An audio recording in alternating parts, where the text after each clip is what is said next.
ladies and gentlemen.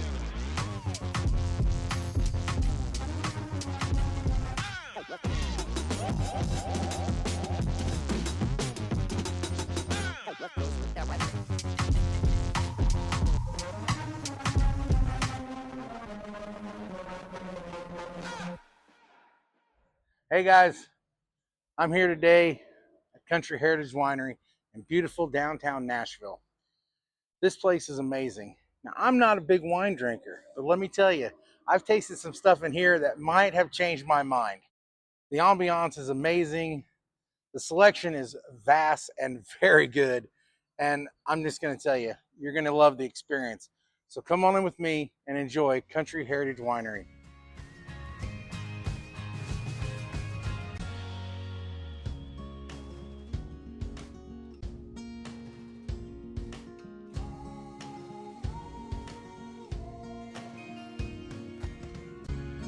So tell everybody who you are and what you do here. Well, my name's Bob Smerdell. I'm the tasting room manager for Country Heritage here in Nashville. This is my 14th season.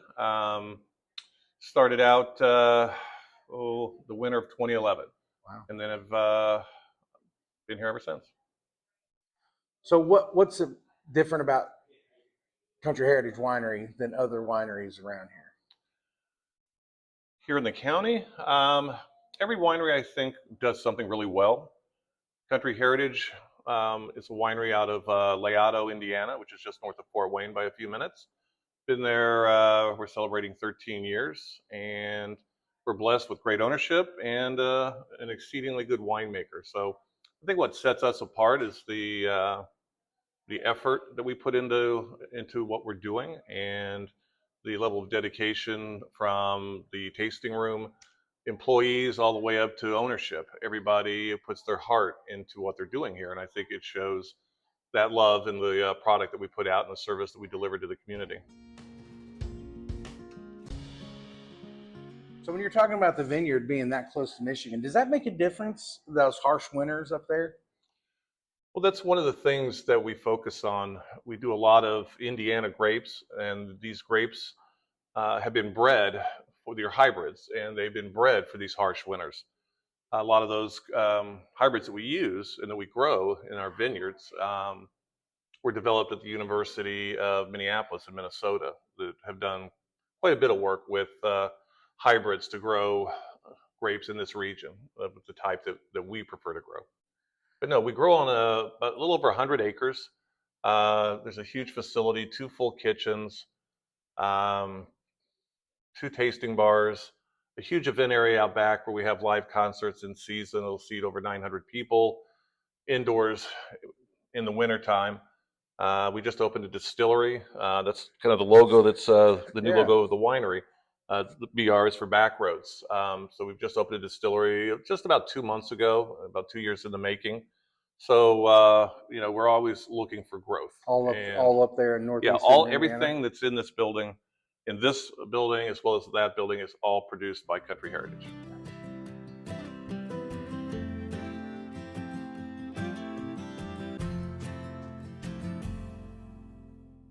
Our approach is always to make our customers feel like family. We take an active, interactive role with our customers, trying to find out a little bit about them while imparting to them some knowledge about the winery itself, wine in general, the area that they're in, and try to make it a very interactive, fun experience. At the end of the day, that's what a winery or a tasting bar is supposed to be. It's an experience. We can all go to a bar and have a beer or a glass of wine, but coming into a place like this, you're looking for some interaction with the staff. Yeah. And I think, do that better than most.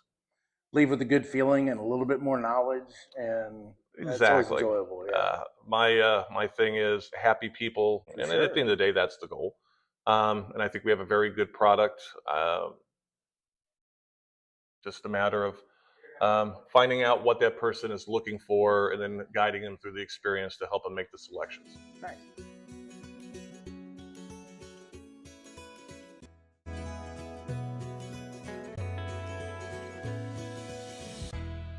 So if someone who doesn't know a lot about wine like myself were to come in here, what would you suggest I try first?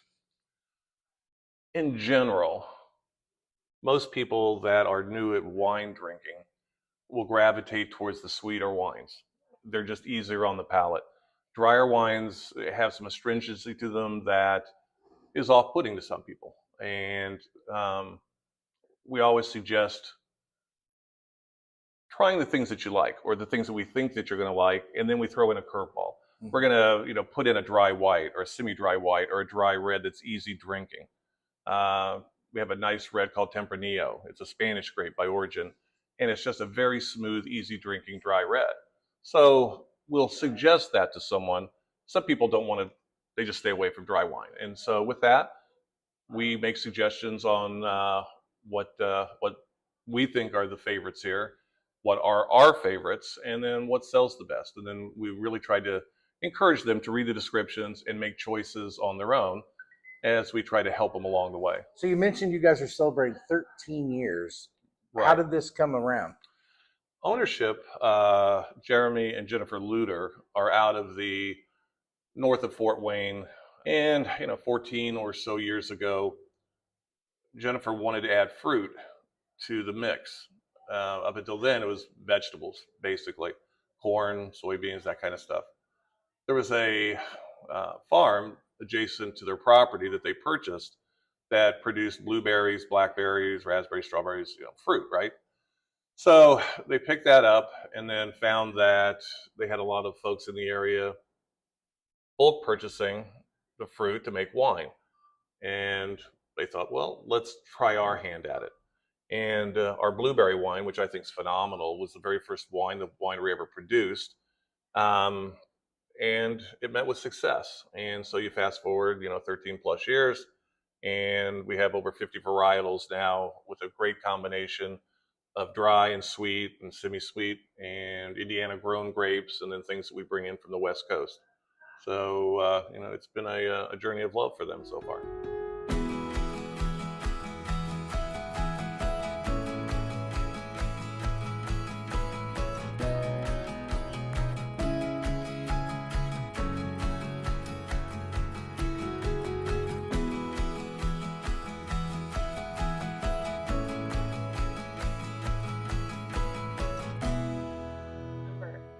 So with your cheers, cranberry. Cranberry.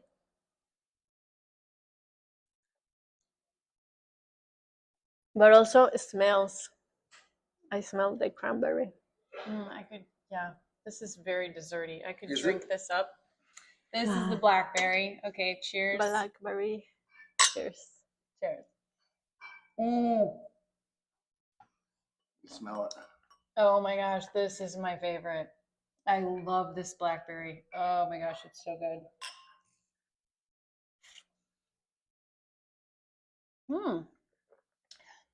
Oh, this has bubbles. Bubbles. That's fun on the tongue. Yeah. So which was your favorite in the tasting? I really blackberry. This blackberry for dessert. For me, I think the cranberry, because the smell of the cranberry burst, and also the taste was as good as the smell, what I smell. So everything makes sense. You're good at this wine tasting. Oh.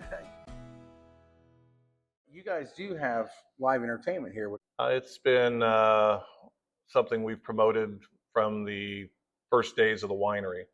A lot of the people that started out playing here still play here. We have a lot of customers that enjoy and have a following with certain acts that we play here. But yeah, you can find music quite a lot here. There's obviously the artist community. There's a very good group of talented musicians to pick from and to showcase here at the winery. Love this place. Yeah. Country Heritage Winery is the best, especially because I perform here. Amanda Webb. But I also perform with my rock band, Sustain. Come here, see us perform. Also, Cody Iker at the Sidewalkers, but also Bluegrass. And also, Rusted Swindlers. Right now, I can't say it. Rusted String Swindlers. So this Try drinking a few of these and saying so this is what happens after you have a tasting of wine.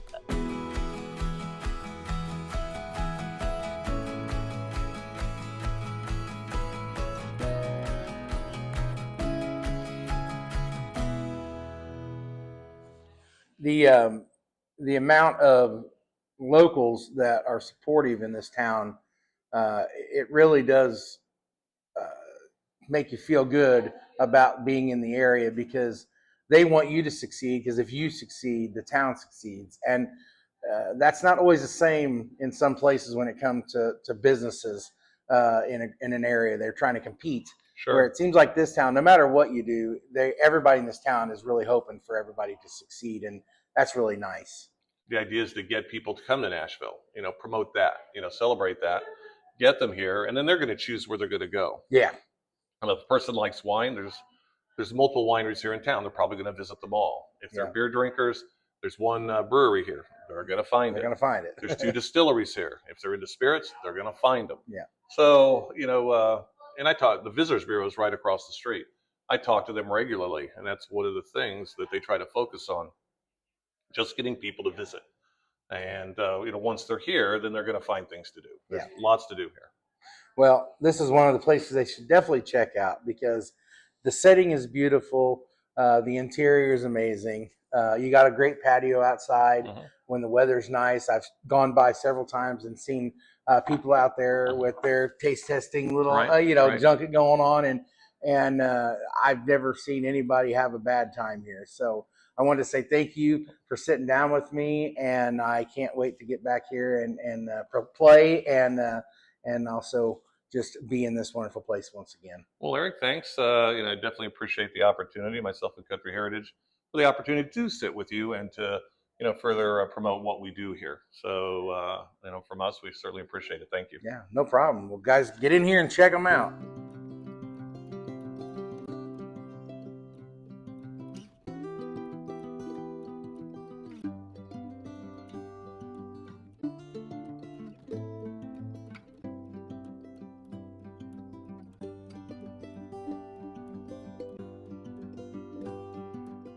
This has been On Location with Eric Hamlin. Thanks for watching.